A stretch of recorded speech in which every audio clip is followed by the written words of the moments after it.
তো এই জন্য আসুন সেই কোরআনুল কারীমের আজকে আমরা শুনব এবং বলবো, আমল করব। সেটি হচ্ছে কোরআনুল কারীম পড়লে কি লাভ হবে আর না পড়লে কি ক্ষতি হবে, সেই কথাগুলো জানিয়ে দিয়েছেন কে?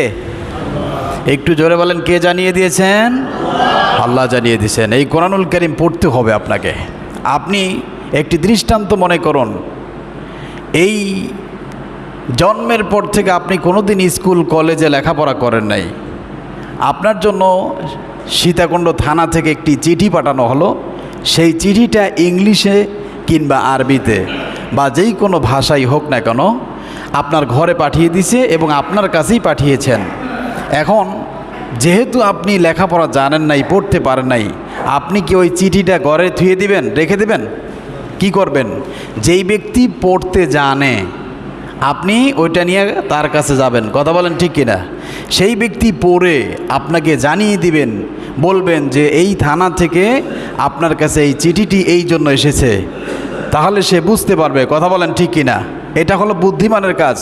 আর যদি সে না পড়ে একেবারে ওইভাবেই করি বালিশের নিচে রেখে দেয়, তাহলে সে বুদ্ধিমানের কাজ করলো নয়, কথা বলেন ঠিক কিনা? যদি এইটা আপনি বুঝে থাকেন, তদ্রূপভাবে আপনাকে মানুষ হিসেবে সৃষ্টি করেছেন।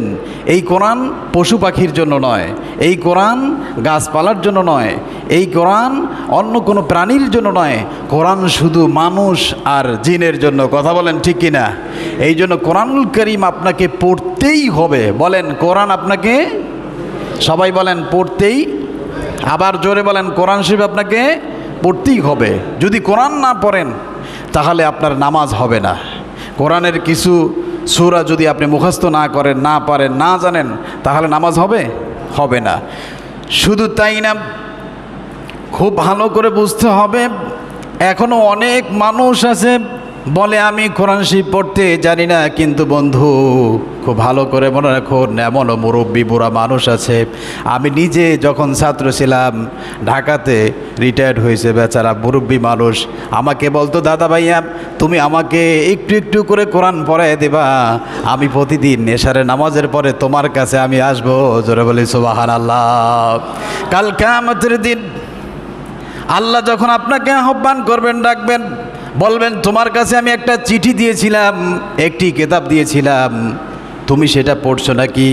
আপনি যদি বলেন, মালিক আমি তো ছোট্টবেলায় মা মারা গেছে, বাবা মারা গিয়েছে, আমি পড়তে জানি নাই, পড়তে পারি নাই, তখন আপনার এমন একজন ব্যক্তিকে আপনার সামনে হাজির করবেন, যেই ব্যক্তি আপনার চাইতে অসহায় ছিল, কিন্তু সেই ব্যক্তি আল্লাহর কালাম পড়েছে, আল্লাহর কালাম ধরেছে, আল্লাহর কালাম চুমু দিয়েছে, আল্লাহর কোরআন অনুযায়ী আমল করে জান্নাতি হয়ে গিয়েছেন। জোরে বলি সুবহানাল্লাহ। তখন কোনো উপায় থাকবে না। এই জন্য রব্বুল ইজ্জাতের কথা শুনুন, আল্লাহ পাক বলছেন, ইন্নাহু লাকুরআনুন কারীম, নিশ্চয় আমি তোমাদের কাছে একটি সম্মানিত কিতাব পাঠিয়েছি। জোরে বলি সুবহানাল্লাহ। কি কিতাব? সম্মানিত কিতাব। কত সম্মান এই কোরআনের! পৃথিবীর কোনো মানুষ এই কোরআনের দাম দিতে পারবে? কি বলেন, পারবে? একটু বিবেককে প্রশ্ন করেন। কোরআনকে আপনার শ্রদ্ধা করি, সম্মান করি, যে মানুষ কোরআন শরীফ পড়ে, কোরআন শরীফ চুমো দেয়, কোরআন শরীফ মাথায় লাগায়, বুকে লাগায়, আপনি কোরআন শরীফ দিকে তাকিয়ে থাকলে সওয়াব আছে না নাই? এমন এক কিতাব, কোরআন ধরলে সওয়াব, কোরআন চুমু দিলে সওয়াব, কোরআন বুকে লাগাইলে সওয়াব, কোরআন মাথায় লাগাইলে সওয়াব। এমন এক কিতাব আল্লাহ নাজিল করেছেন, সেই কিতাবটা আপনি যেই কাপড় দিয়ে আপনি পেঁচান, যেটা একেবারেই কম দামে হোক না কেন, ওই কাপড়টা যদি আপনার নিজের অজান্তে হাত থেকে পড়ে যায়, সঙ্গে সঙ্গে আপনি অনুতপ্ত, অনুশোচনা হন, সাথে সাথে উঠিয়ে চুমে দেন। কথা বলেন ঠিক কিনা? আবার যেই রেহাল কিংবা যেই বস্তুর উপরে রেখে আপনি কোরআনুল কারীম তেলাওয়াত করেন, ওইটা যদি আপনার নিজের অজান্তে পা লেগে যায়, তখন আপনার কাছে অনুশোচনা হয়, আপনি ধরে চুমা দেন। কিন্তু এই মুসলমান জাতি এক ধরনের মানুষ আছে যারা এই কোরআনুল কারীম মুখস্থ করেছেন, কোরআনুল কারীমের অর্থ তাফসির ব্যাখ্যা করেন, সেই সমস্ত আলেমদেরকে এক শ্রেণীর মানুষ তারা অপছন্দ করে। কথা বলেন ঠিক কিনা? আছে না নাই? আপনি চিন্তা করে দেখেন, এই কোরআন সামান্য যদি একটা কাপড়ের দাম বাড়তে পারে, কোরআন যদি একটা রেহালের দাম বাড়তে পারে, কোরআনুল কারীম যে সমস্ত হক্কানি ওলামায়ে কেরাম জীবনের ঝুঁকি নিয়ে সত্য কথা বলেন, সেই আলেমদের বিরুদ্ধে আচরণ করে, আলেমদের সমালোচনা করে, দেখতে পারে না এমন মানুষ দুনিয়াতে আছে না নাই? স্পষ্টভাবে জেনে রাখবেন, যারা হক্কানি আলেমদেরকে, আমি বলছি না সব আলেমদেরকে, যাদের কোরআন আছে কিন্তু আমল নাই, যারা হক কথা বলেন, সত্য কথা বলেন, কোরআন মানুষদেরকে বোঝাতে চান, শোনাতে চান, কোরআনের আমল বাস্তবায়ন করতে চান, তাদেরকে যারা দেখতে পারে না, তারাও ওই আবুল আহাব ওতবা সাহেবের উত্তরসূরি। কথা বলেন ঠিক কিনা? আমার বন্ধুগণ, এবার আসুন, কোরআনুল কারীম পড়তে হবে। আমি চেষ্টা করবো এটা বললেও হবে না, আপনাকে মৃত্যু পর্যন্ত পড়তে হবে, চেষ্টা করতেই হবে, কারণ কোরআন ছাড়া কোনো উপায় আমাদের নাই। কথা বলেন ঠিক কিনা? এই জন্য কোরআনুল কারীম, নামাজ পড়া যেমন ফরজ, নামাজ পড়া কার হুকুম?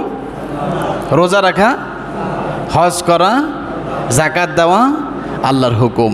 এই হুকুমগুলো আল্লাহ পাক কোরআনুল কারীমে করেছেন। তদ্রূপভাবে এই কোরআন পড়াও আল্লাহর হুকুম, আপনাকে পড়তে বলা হয়েছে। জোরে বলে সুবহানাল্লাহ। আল্লাহ রাব্বুল আলামিন বলছেন, বান্দা তুমি কোরআন পড়ো, কোরআন জানো, কোরআন দিয়ে আমল করো, সমাজ গড়ো, তাহলেই আমি আল্লাহ রাব্বুল আলামিন তোমার জন্য দুনিয়া এবং জান্নাতে শান্তির ফয়সালা করে দেব। জোরে বলে সুবহানাল্লাহ। কোরআনুল কারীমের 18 নম্বর সূরা, সূরা আল কাহফের 27 নম্বর আয়াতে কারীম আল্লাহ বলছেন, কোরআনুল কারীম তেলাওয়াত করতে হবে। কি করতে হবে? আল্লাহর হুকুম, এটা ফরজ। এটা কি বলেন? ফরজ। আল্লাহ পাক বলছেন, উতলু মা উহিয়া ইলাইকা মিনাল কিতাবি ওয়া আকিমিস সালাতা ইন্নাস সালাতা তানহা আনিল ফাহশাই ওয়াল মুনকার। আল্লাহ পাক বলেন, উতলু মা উহিয়া ইলাইকা মিনাল কিতাব, হে নবী, আমি আল্লাহ আপনার প্রতি যেই কিতাব ওহী করেছি, নাজিল করেছি, এই কিতাব আপনি তেলাওয়াত করুন, আর আপনি নামাজ কায়েম করুন। নিশ্চয়ই নামাজি ব্যক্তিকে ফাহেসা অশ্লীল কাজ থেকে ফিরিয়ে রাখে। জোরে বলে সুবহানাল্লাহ।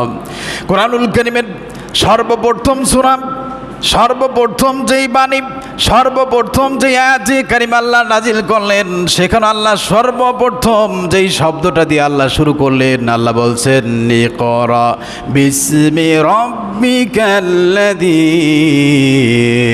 খালাক, পড়ো তোমার সেই প্রভুর নামে যিনি তোমাকে সৃষ্টি করেছেন। জোরে বলি সুবহানাল্লাহ। আমাদের স্রষ্টাকে আর একটু জোরে বলেন, কে? আল্লাহ। আল্লাহ বলছেন পড়ো, এই জন্য আপনাকে পড়তে হবে। শুধু আপনি পড়বেন না, আপনার ছেলে মেয়ে, স্ত্রী, পরিবার পরিজন সকলকেই পড়তে হবে। জোরে বলি সুবহানাল্লাহ।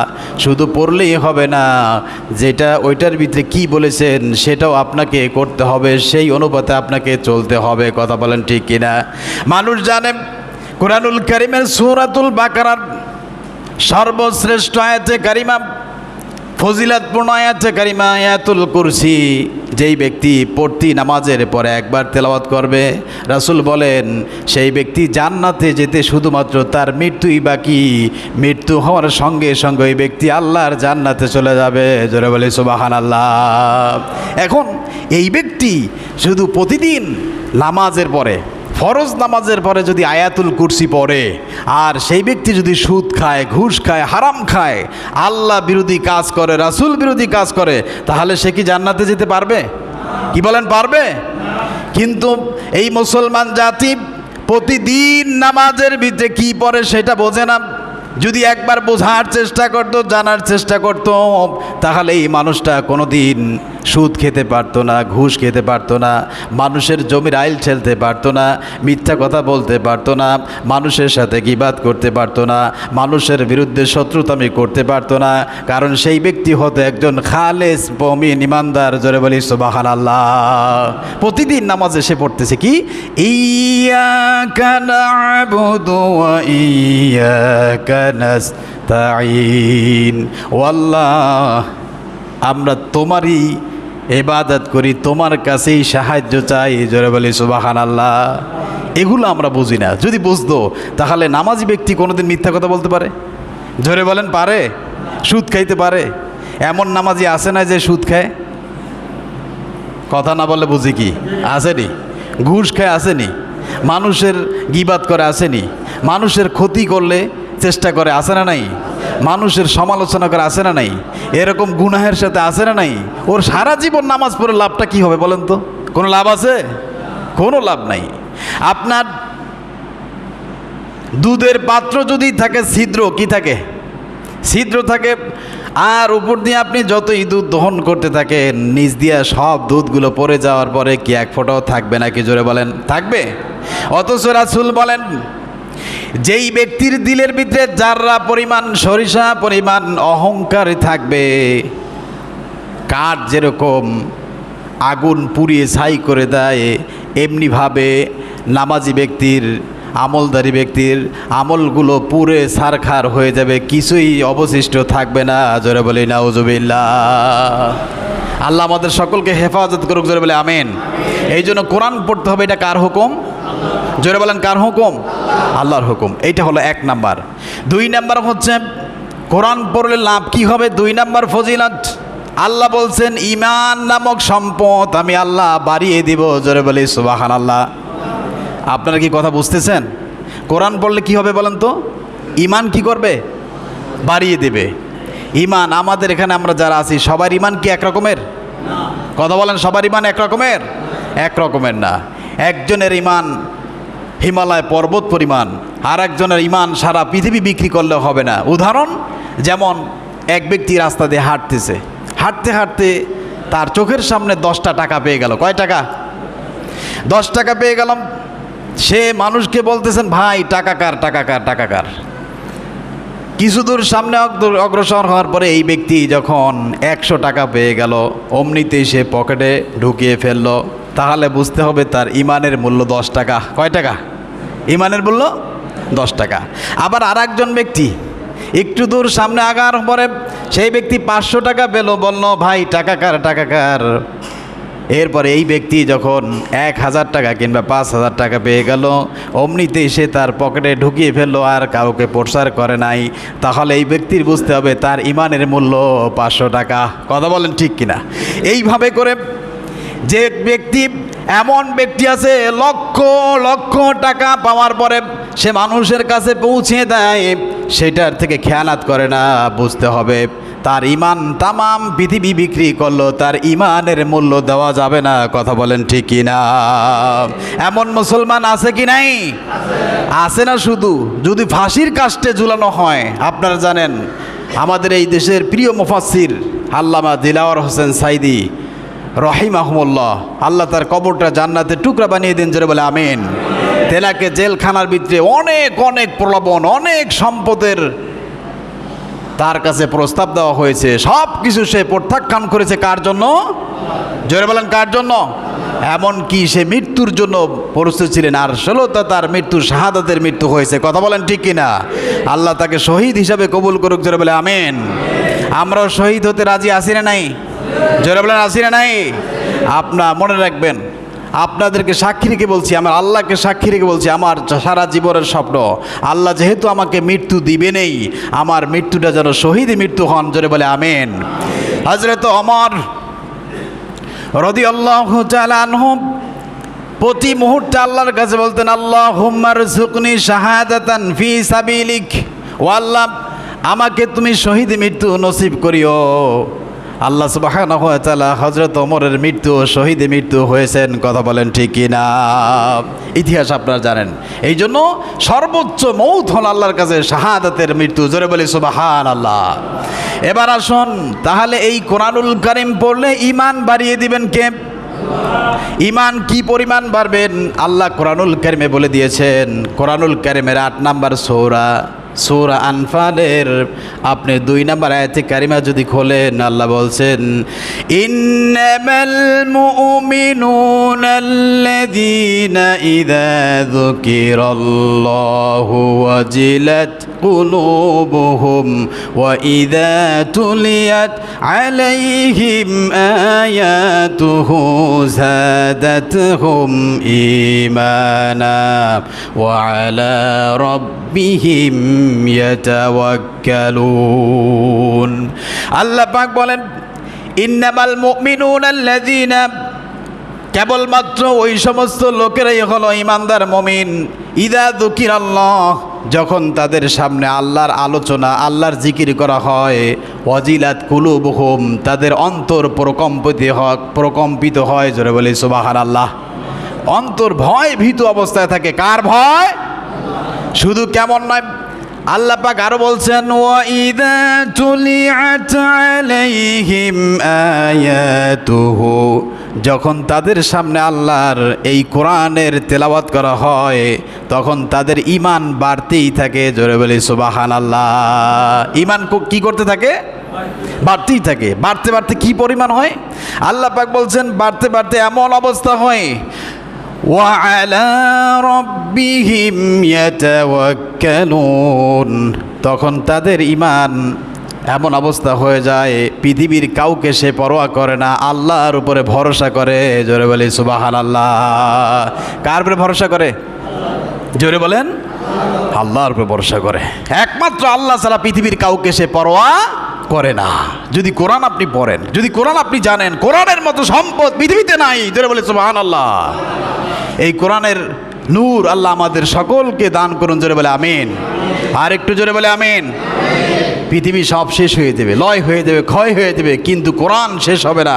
জোরে বলি সুবহানাল্লাহ। আমার বন্ধুগণ, 3 নম্বর ফজিলত হলো কোরআন পড়লে কি হবে? কোরআন এমন এক কিতাব যেটি পড়লে আপনাকে অন্ধকার থেকে আলোর দিকে নিয়ে আসবে। জোরে বলি সুবহানাল্লাহ। এই অন্ধকার বলতে কি বোঝেন? এই যে এখন রাত্রিবেলায় লাইট জ্বালাই, হ্যাঁ, রাত্রি তখন অন্ধকার থেকে যখন বাতি জ্বালাই তখন আলোকিত হয়ে যায়। ব্যাপারটা কি এরকম? একটু জোরে বলেন এরকম না, ব্যাপারটা এরকম নয়। ব্যাপারটা হলো মানুষের দেখবেন একজন সুন্দর সুঠাম দেখের মানুষ, কিন্তু তার চলাফেরা, আমল আখলাক একেবারেই জাহালাত, অন্ধকারাচ্ছন্ন। এরকম মানুষ আছে না নাই? কি বলেন, আছে না নাই? এত সুন্দর সুঠাম চেহারা, দেখতে শুনতে এমন, কিন্তু তার আচার ব্যবহার আখলাক একেবারেই জঘন্য। বলেন এই লোকটা কি আলোর পথে আছে? কি বলেন, আলোর পথে আছে? কিন্তু মানুষ খুব ভালো করে বোঝেন, রব্বুল ইজ্জাত আল জালাল মানুষদেরকে সর্বশ্রেষ্ঠ মানুষ হিসাবে সৃষ্টি করেছেন। এই মানুষদেরকে আল্লাহ বলছেন এমনও মানুষ আছে যারা পশুর চাইতো নিকৃষ্ট। জোরে বলে নাউজুবিল্লাহ। বলেন পশুর চাইতো নিকৃষ্ট, কিন্তু তার সুরাতে, আকারে, আকৃতিতে সে মানুষ, কিন্তু আসলে সে মানুষ না, সে হলো কি? পশু। সে কি বলেন? পশু। এই পশুত্ব আচরণ করনেওয়ালা মানুষ সমাজে, দেশে, রাষ্ট্রে আছে না নাই? আল্লাহু আকবার। আমার বন্ধুগণ, এই জন্য রব্বুল ইজ্জাত আল জালাল বলেছেন যদি কোরআন কোনো ব্যক্তি পড়ে, আমল করে, কোরআন জানে, তাকে অন্ধকার থেকে টেনে বের করে আলোর দিকে নিয়ে আসবে, অর্থাৎ হেদায়েতের পথে নিয়ে আসবেন, জান্নাতের পথে নিয়ে আসবেন। জোরে বলে সুবহানাল্লাহ। ওই লোকটা একটি জান্নাতি মানুষ হয়ে যাবে। আল্লাহ রাব্বুল আলামিন কোরআনে বলছেন 14 নম্বর সূরা ইব্রাহিমের 1 নম্বর আয়াতে কারিমা আল্লাহ বলছেন আলিফ লাম রা কিতাবুন আনজালনাহু ইলাইকা লিতুখরিজান নাসা মিনাজ-যুলুমাতি ইলান-নূর। আলিফ লাম রা কিতাবুন আনজালনাহু ইলাইকা, হে নবী আমি আপনার প্রতি এমন কিতাব নাজিল করেছি যেই কিতাবের মানুষদেরকে টেনে বের করে, অন্ধকার থেকে টেনে বের করে তাকে আলোর দিকে নিয়ে আসবেন, অর্থাৎ জান্নাতের পথে নিয়ে আসবেন। জোরে বলি সুবহানাল্লাহ। আমরা জান্নাতে যেতে চাই কি চাই না? আল্লাহ আমাদের সকলকে কবুল করুক। জোরে বলে আমিন। আর একটু জোরে বলে আমিন। আপনি জানেন সেই জাহালাতের যুগে, অন্ধকারাচ্ছন্ন যুগের মানুষগুলো যারা কি পরিমাণ কত জঘন্য ছিলেন, আমরা ইতিহাস জানি কি জানি না, সেই মানুষগুলোকে অন্ধকার থেকে টেনে বের করে জান্নাতি মানুষ বানিয়ে দিয়েছেন। জোরে বলি সুবহানাল্লাহ। আল্লাহ নবী সাল্লাল্লাহু আলাইহি সাল্লামের এক একজন সাহাবী ছিলেন জীবন্ত কোরআন। এক একজন সাহাবী কী ছিলেন বলেন? এক একজন সাহাবী কী ছিলেন? জীবন্ত কোরআন ছিল। তারাও সেই মুসলমান, আর আমরাও, কথা বলেন না কেন, আমরাও কি মুসলমান। এই মুসলমান সেই মুসলমানের পার্থক্য আছে না নাই? হ্যাঁ, আমরা কি মুসলমান একটু বুঝে না, এটার ব্যাখ্যা যদি করি তাহলে আপনি আমি বাঁচার কোনো উপায় নেই। কথা বলেন ঠিক কিনা? আল্লাহ আমাদেরকে বোঝার তৌফিক দান করুন, জোরে বলে আমিন। আমার বন্ধুগণ, আল্লাহ রাব্বুল আলামিনের কালামে হাকিম এমন একটি কিতাব, যে ব্যক্তি কোরআন পড়বে, কোরআন আমল করবে, আল্লাহ পাক বলছেন 4 নাম্বার ফজিলাত, 4 নাম্বার লাভ হবে। এই কোরআন হলো শিফা। কোরআন কি বলেন? কোরআন কি? শিফা, মানে রোগ ব্যাধি আছে না নাই? কথা বলেন। এই রোগ ব্যাধি থেকে চিকিৎসা একমাত্র মাধ্যম হলো কোরআন। একমাত্র মাধ্যম কি? এখন রোগ কি একটার দুইটা? দেখেন কত রোগ। এমনি তো শারীরিক রোগ আছেই, এছাড়া রোগ কি?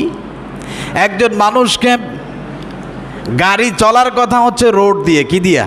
রোডের উপর দিয়ে। এই গাড়ি যদি পানির ভিতরে দিয়ে চলে তাহলে কি ভালো হইলো না খারাপ হইলো? বলেন, ভালো হইলো কি না খারাপ হইলো? টুপি বানাইছে কিসে? মাথায় দেওয়ার জন্য। কোথায় রাখার জন্য?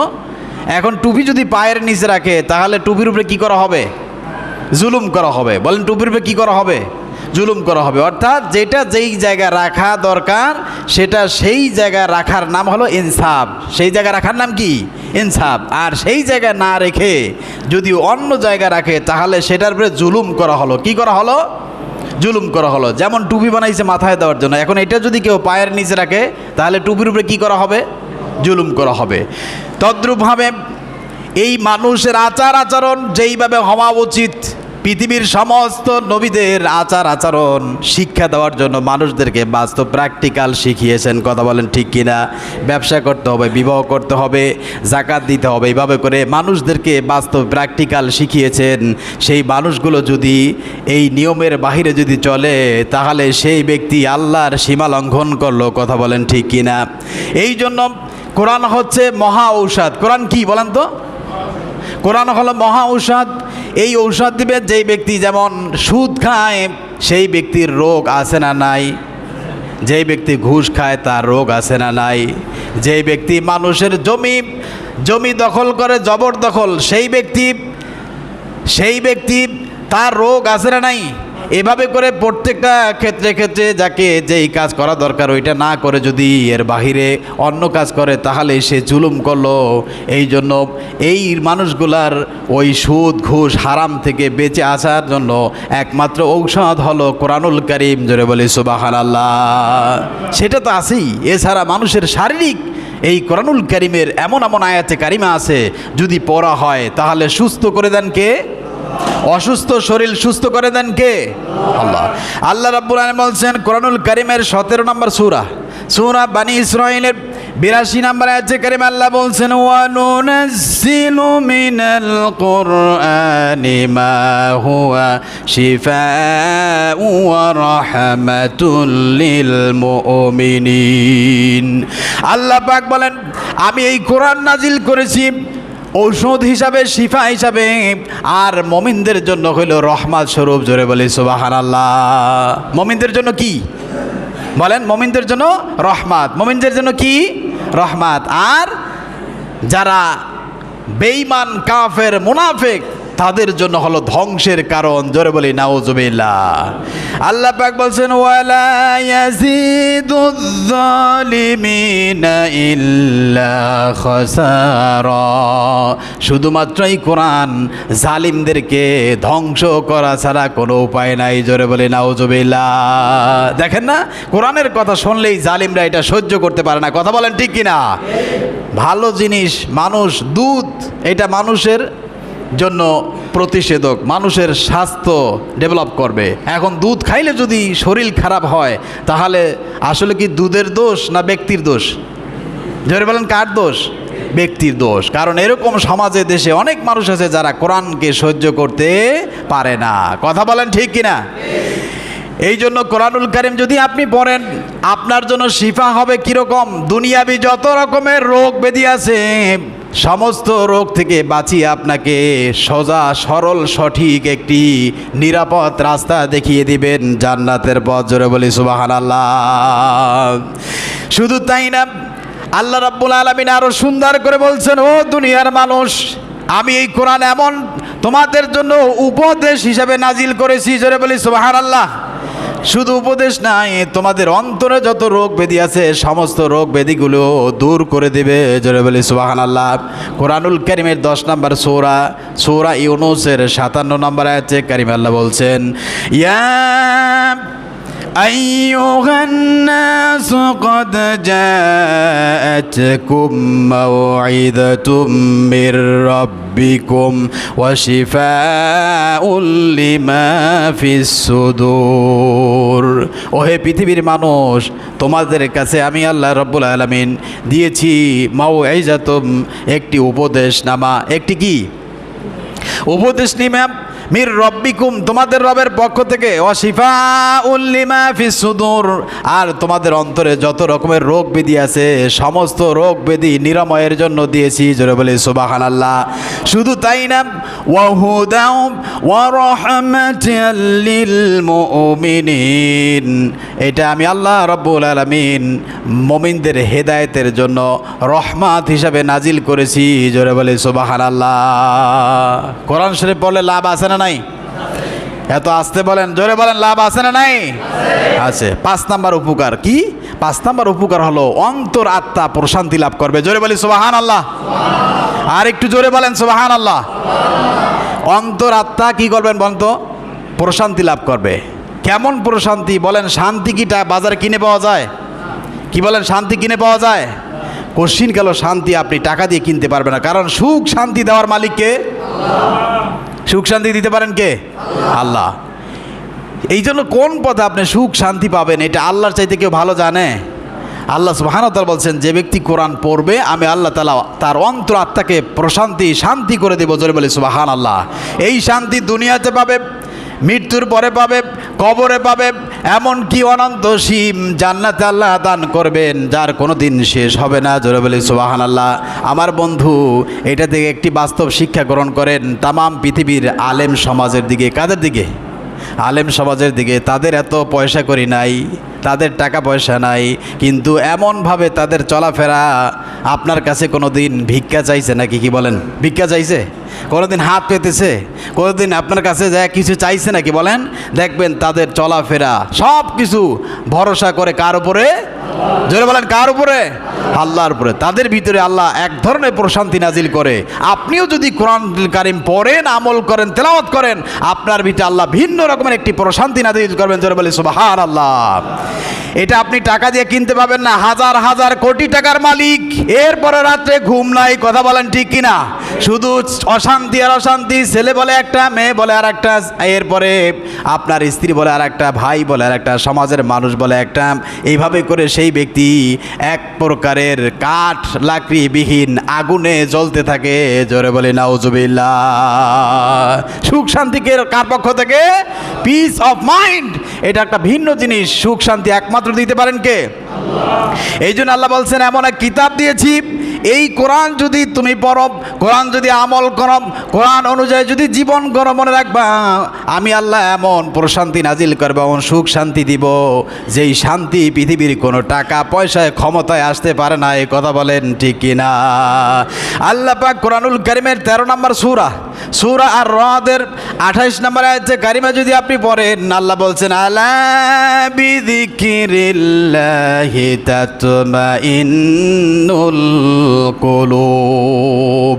ওহে জেনে রাখো, যারা কোরআনুল কারীম তেলাওয়াত করে, আল্লাহর জিকির করে, আমি আল্লাহ রাব্বুল আলামিন তাদের অন্তর আত্মাকে শান্ত করে দেই। জোরে বলি সুবহানাল্লাহ।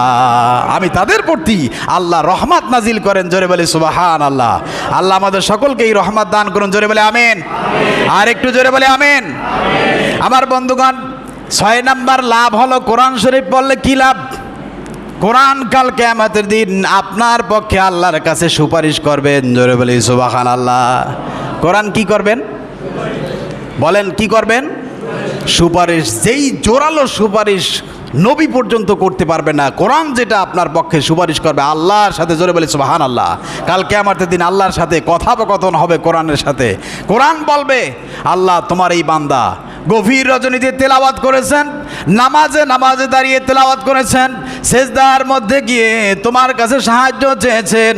ওগো আল্লাহ, কোরআন গবেষণা করেছেন, কোরআন পড়েছেন, কোরআন অনুযায়ী জীবন করেছেন। আল্লাহ তোমার এই বান্দার পিছু আমি ততক্ষণ পর্যন্ত ছাড়ব না যতক্ষণ পর্যন্ত তোমার এই বান্দাকে জান্নাতে না পৌঁছাবে। জোরে বলি সুবহানাল্লাহ। এই জন্য কোরআন যে পড়বে, কোরআন তাকে তার ব্যাপারে আল্লাহর কাছে কি করবেন? আর একটু জোরে বলেন, কি করবেন? সুপারিশ করবেন। যতক্ষণ পর্যন্ত আপনাকে জান্নাতে না পৌঁছাবে ততক্ষণ পর্যন্ত কোরআন আপনার পিছু ছাড়বে না। অপরদিকে আর একটা জিনিস জেনে রাখবেন, যেই ব্যক্তি বলেন, যেই ব্যক্তি কোরআন পড়ে না, কোরআন অনুযায়ী আমল করে না, কোরআন শোনে না, কোরআনের রাষ্ট্র কায়েম করার লিগে চেষ্টা করে নাই, কাল কিয়ামতের দিন আল্লাহ রাব্বুল আলামিনের হাবিব তার ব্যাপারে মামলা দিবেন। কোরআন তার ব্যাপারে আল্লাহর কাছে অভিযোগ করবেন যে আল্লাহ তোমার এই বান্দাকে যতক্ষণ পর্যন্ত জাহান্নামে না পৌঁছাবে ততক্ষণ পর্যন্ত আমি তার পিছু ছাড়ব না। জোরে বলে নাউজুবিল্লাহ। এই জন্য কোরআন পড়তে হবে কি হবে না? জোরে বলেন, কোরআন পড়তে হবে কিনা? কোরআনের রাষ্ট্র শাসন কায়েম করতে হবে কিনা? কোরআনের দাওয়াত মানুষকে দিতে হবে কিনা? কোরআন মানুষদেরকে আলোর পথে নিয়ে আসে, কোরআন মানুষকে মানুষ বানায়। এছাড়া কশ্চিনকালে যত রকমের তন্ত্র মন্ত্র দিয়ে কোনোদিন মানুষকে মানুষ বানানো সম্ভব নয়। আমার বন্ধুগণ, এই ব্যাপারে মুসলিম শরীফের 1559 নম্বর হাদিসে বলা হয়েছে, নবী হুরায়রা রাদিয়াল্লাহু তাআলা আনহু ক্বালা সামি'তু রাসূলুল্লাহি সাল্লাল্লাহু আলাইহি ওয়াসাল্লাম ইয়াকুল ইকরাউল কুরআন ফাইন্নাহু ইয়াতি ইয়াউমাল কিয়ামাতি শাফিআন লিআসহাবিহি। হযরত আবু হুরায়রা রাদিয়াল্লাহু তাআলা আনহু থেকে বর্ণিত, রাসূল বলেন, কাল কিয়ামতের দিন যেই ব্যক্তি দুনিয়াতে কোরআন পড়েছে সেই ব্যক্তি কোরআনের সাহেব, যিনি কোরআনের ধারক, যিনি কোরআন পড়েছেন, কোরআন অনুযায়ী আমল করেছেন, তার ব্যাপারে আল্লাহর কাছে সুপারিশ করবেন। জোরে বলে সুবহানাল্লাহ। আল্লাহ আমাদের সকলকে সকলের ব্যাপারে কোরআনের সুপারিশ নসিব করুক। জোরে বলে আমিন। আর একটু জোরে বলে আমিন। 7 নাম্বার উপকারিতা, কোরআন পড়লে 7 নাম্বার ফায়দা হবে, কোরআন প্রতিটি অক্ষরে 10 করে নেকি লিখে দেবেন। জোরে বলি সুবহানাল্লাহ। কয় নেকি বলেন তো? বলেন।